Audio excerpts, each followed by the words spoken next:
Graça e paz a todos. Zequias Tavares apresentando reflexões. Hoje o tema seria a graça maravilhosa de Deus. Vamos iniciar com uma pequena introdução do hino inerente.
Louvado seja Deus! Continuemos. Graça, um favor imerecido, concedido por Deus ao pecador. Graça é a excelência de Deus na vida do pecador. Ela desqualifica qualquer esforço que redunde em vanglória. Ela é mais que um favor imerecido na vida do homem. Disso cantaram os anjos quando Cristo nasceu: glória a Deus nas alturas, boa vontade para com os homens. Isso é maravilhoso, é muito boa vontade. São Lucas 2,14. A graça elege o pecador, salva e santifica o eleito e glorifica os que combaterem pela fé dada pelo próprio Salvador. Nada gratuito é seguro para o pecador. Tudo na vida cristã é de graça e pela graça. A obra de salvação em Cristo é suficiente para a salvação de todos que crerem no Cristo, sem o qual nada podemos, pois este é o único caminho e a verdade que nos leva a Deus. Verdade que verdadeiramente nos liberta. Liberta de tudo. Nós, até de nós mesmos, porquanto somos escravos do ego, o velho Adão víbora, que nos faz rastejar pelos desejos e paixões da vida. Mas para crer é preciso que se anuncie o Evangelho, dado que a fé vem pelo ouvir a palavra de Deus. Os Romanos 1,14 e 17. Quando pelo Espírito Santo traz pelo convencimento do pecado, a fé e os dons correspondidos através do arrependimento e novo nascimento otorgado pela graça. Só pela graça de Deus o pecador pode crer e obedecer a palavra de Deus. Só pela plenitude da graça podemos crer na graça e salvação veraz. Isto é mais que algo racional, dado que requer revelação espiritual. A graça é Deus dando tudo e fazendo tudo a quem nada merece e em tempo algum teria condições de merecer.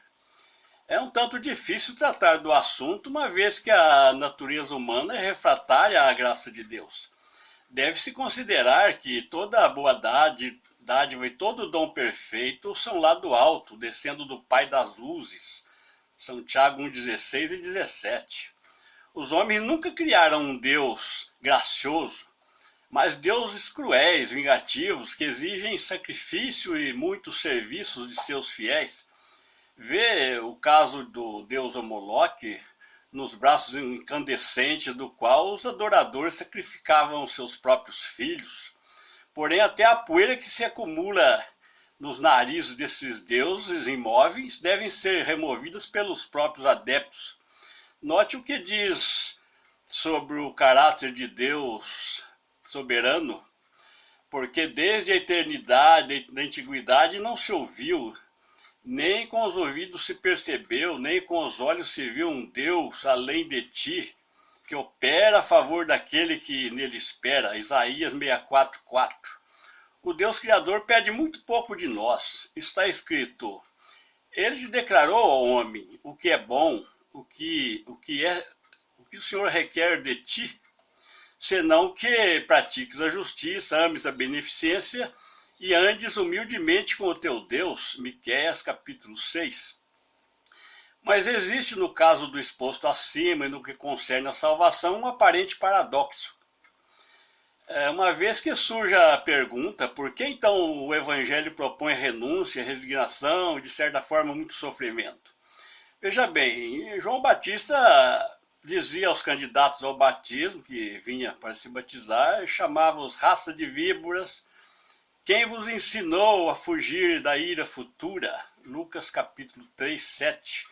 O batismo propõe a morte do velho homem, Adão, que em figura fica sepultado nas águas.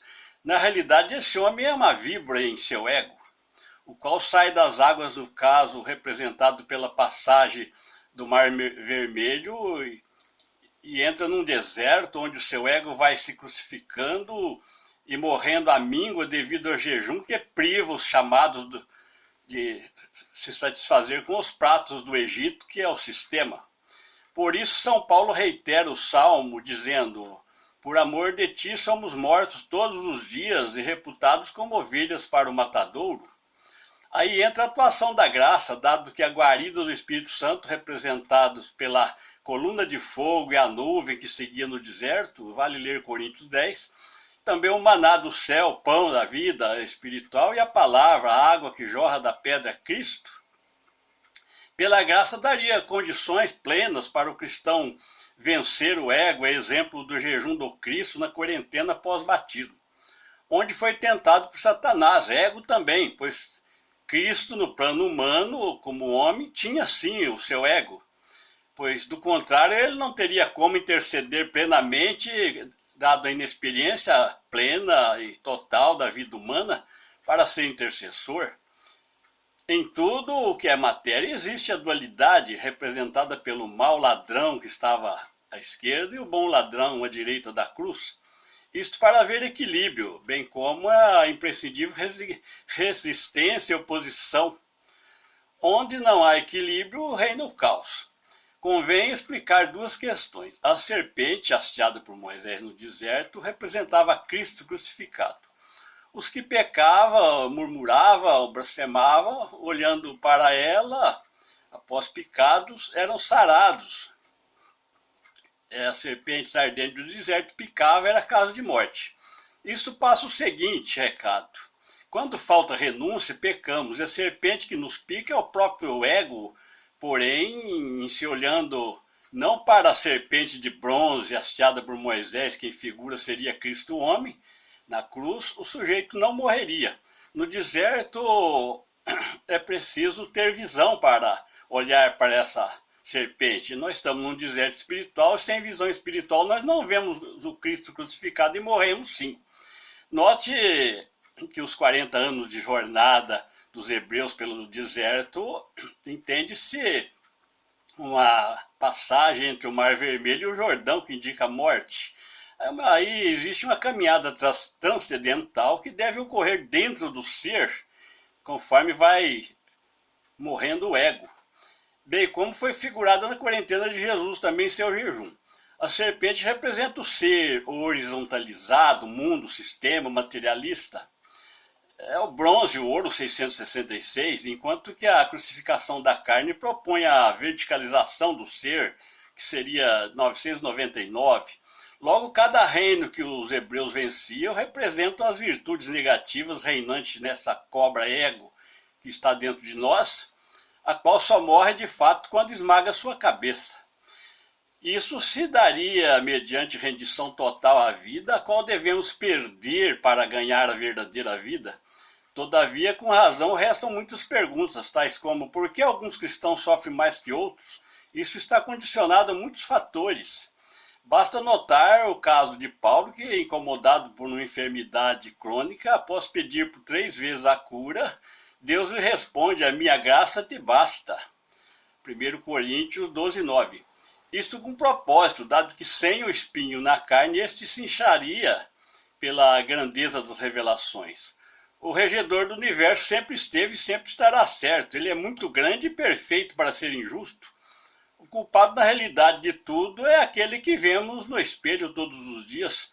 Portanto, sejamos severos e radicais com este, posto que é nosso inimigo, fornecedor de muitas portas para a atuação do mal através de nossas paixões e instintos humanos e irracionais.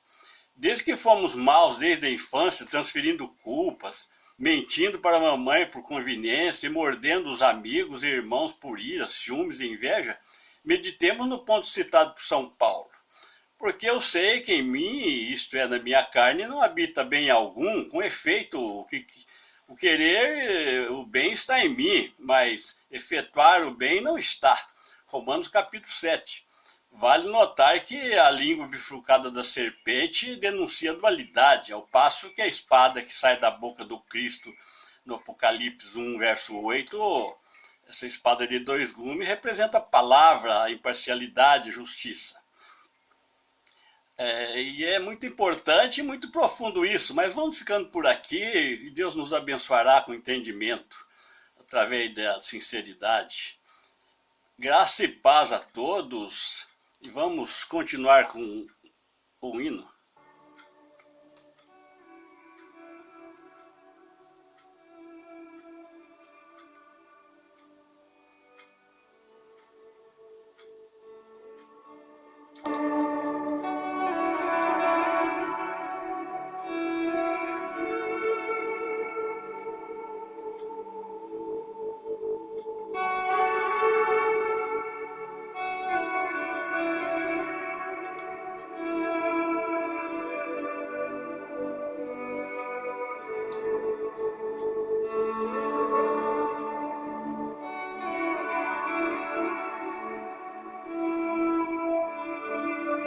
Magnífica graça de Deus.